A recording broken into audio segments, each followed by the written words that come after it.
नमस्कार दोस्तों, स्वागत है आपका बुद्ध द साइंटिस्ट में, जहां हम बुद्ध की सदियों पुरानी बातों को आधुनिक विज्ञान और मनोविज्ञान के जरिए डिकोड करते हैं। कभी कभी सबसे मजबूत जंजीरें दिखती नहीं, बस एक पतली सी सोच हमें बांध लेती है। अगर आप भी किसी अदृश्य जकड़न से निकलना चाहते हैं, तो ये वीडियो आपकी मुक्ति की पहली कड़ी हो सकता है। कृपया इसे अंत तक जरूर देखें, ताकि कोई जरूरी बात छूट ना जाए। कहानी की शुरुआत लट्टुकी और पतली बेल का बंधन। भगवान बुद्ध एक बार अजत्तराप जनपद के आपण नामक नगर में विहार कर रहे थे। वहां आयुष्मान उदाई ने बुद्ध से एक चर्चा छेड़ी। बुद्ध ने कहा, जब मैं किसी चीज को छोड़ने के लिए कहता हूं, तो कुछ लोग उसे पकड़कर और भी कसकर बैठ जाते हैं। लेकिन जो सच्चा साधक होता है, वह उसे एक खतरनाक बंधन समझकर तुरंत त्याग देता है। फिर बुद्ध ने एक अद्भुत उपमा दी, जैसे कोई लटुकी गोरैया एक पतली सी बेल से बंधी हो। बाहर से यह बंधन कमजोर दिखता है, पर उसी में वह अपने मरण की प्रतीक्षा करती है। बंधक वही होती है जो बंधन को पहचान कर भी उसे नहीं छोड़ती। साइंटिफिक रिसर्च मानसिक बंधनों का प्रभाव क्या, यह सिर्फ एक कहानी है? नहीं, विज्ञान भी आज यही बात कहता है। Hidden cognitive traps.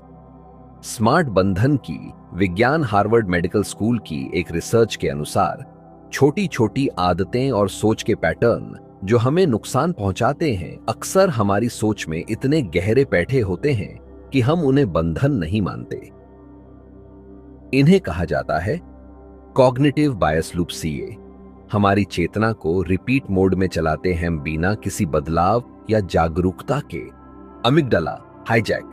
जब भावनाएं मस्तिष्क को हाईजैक करती हैं, जब हम किसी चीज से मोह, लोभ या डर में बंधे होते हैं, तब हमारा अमिगडाला सक्रिय होता है। यह मस्तिष्क का इमरजेंसी अलार्म है।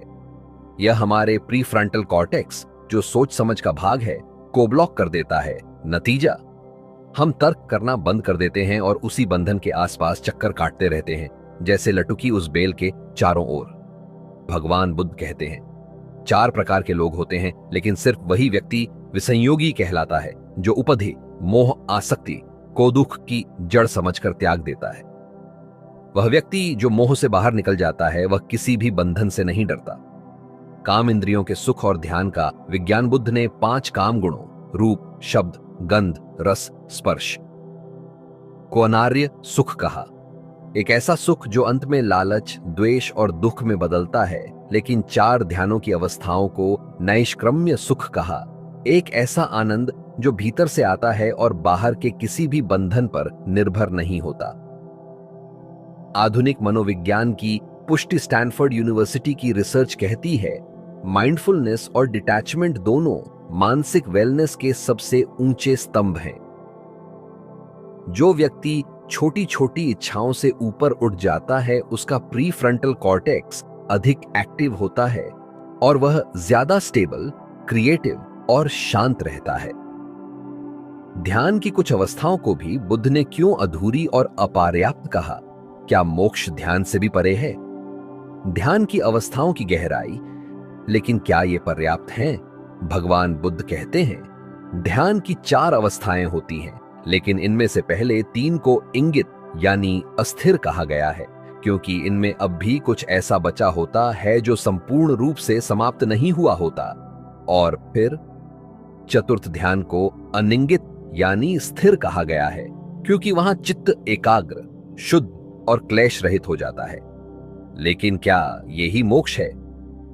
नहीं, बुद्ध यहां एक धार्मिक क्रांति करते हैं।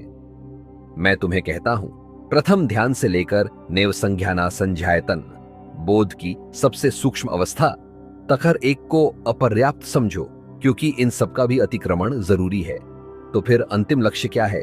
संध्या वेदयित निरोध, यानी सभी अनुभूतियों और संध्याओं का पूर्ण निरोध, जहां अहम, इच्छा, मोह, अस्तित्व का लोभ सब शांत हो जाते हैं।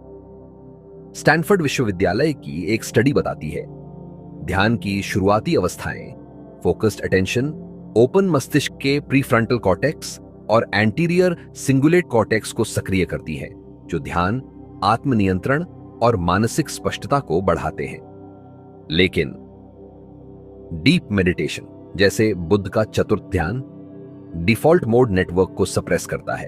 यह वही नेटवर्क है जो मैं और मेरा की भावना उत्पन्न करता है।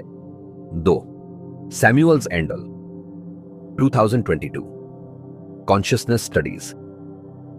Even the deepest state of awareness, meta-awareness, is still not freedom unless the mind lets go of even that awareness itself. Buddha ने अंत में अपने शिष्य आयुष्मान उदाई से पूछा, क्या तुम कोई ऐसा छोटा या बड़ा बंधन जानते हो जिसे छोड़ने के लिए मैं नहीं कहता? उदय ने तुरंत कहा, नहीं भंते, आप तो हर बंधन को पहचानते हैं और हमें उन्हें छोड़ने का मार्ग बताते हैं। तो आज की सीख क्या है? असली मोक्ष सिर्फ ध्यान में नहीं, बल्कि ध्यान से भी आगे है। बुद्ध कोई आंशिक मुक्ति नहीं, पूर्ण मुक्ति सिखाते हैं। अगर आप सच में स्वतंत्र होना चाहते हैं, तो अपने भीतर के सबसे सूक्ष्म मोह और संज्ञा को भी पहचानो और छोड़ो। तो दोस्तों, अब सवाल आपसे है, क्या आप भी अपने भीतर के उन सूक्ष्म बंधनों को पहचान पाए जो आपको रोक रहे हैं? क्या आप तैयार हैं उन्हें आज ही तोड़ने के लिए?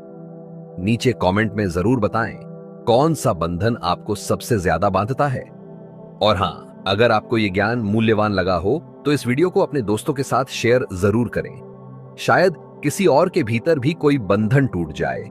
मिलते हैं अगली कहानी में बुद्धा द साइंटिस्ट के साथ। तब तक के लिए जागरूक रहिए, विचारशील बनिए और खुद को पहचानिए।